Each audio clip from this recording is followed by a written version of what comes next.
Ashama harka fuunee akkam jirtu nageenyi keenya bakka jirtan maratti isin bira hagahu jedha obboleessi keessan kan isin jaallatu kan isin jaallattan jechuudha.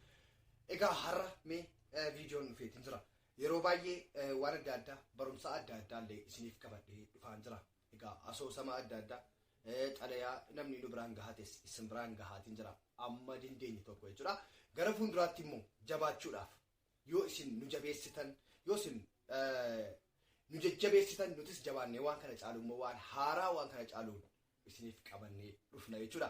Egaa hundumti keessanuyyuu bakka kana irratti wanti isin beekuu qabdan waa'een siyaasaa waan adda addaa tokko asirratti hin dubbatamu jechuudha.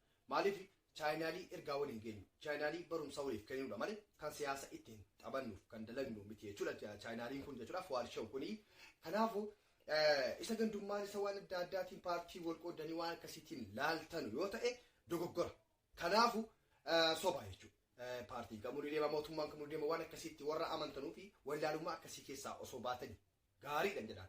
Akkasii kanaafuu wal jajjabeessineetiyyuu amma hamlee nu taati kana fuulduratti immoo gara fuulduraatti yoo rabbiin nu jiraachise hunduma keessan jiraachise.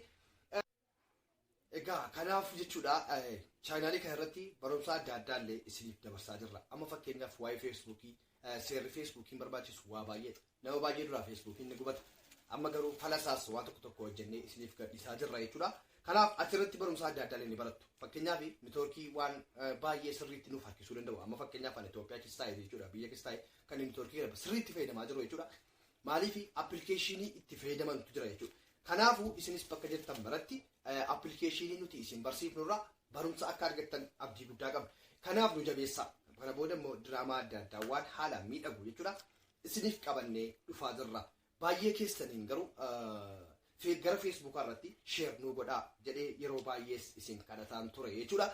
Warri sagalee kiyya kana dhageessan mee gara feesbuuka keessanitti liinkii isaa fuudhaatii yookaan immoo sheer gochuudhaan gara feesbuuka keessanitti guruupii adda addaa keessatti osoo nu gargaartanii nu jajjabeessitanii onna irraa isin galateeffanna jechuudha. Egaa achirratti kunoo toora kanarratti toora achirratti mul'atu kanarratti waastaappiinis jira, feesbuukiinis jira, instaagiraamiinis jira. Karaa kanaan yaada qabdan yookaan immoo ergaa qabdan yookaan seenaa qabdan barreeffattanii nu biraan gahuu dandeessu. Nuti immoo qilleensarra isinii oolchina miidhagsinee bareechine jechuudha. Kunoo achiin nu qunnamaa waasaappiin kun asirra jira. Wanti hundi nu qunnamuu hin dandeessu yaada qabdan nu gahaa jenna yoo dogoggorres akka sirreeffannuuf nu gorsaa achirratti jenna. Galatoomaa halkan gaarii.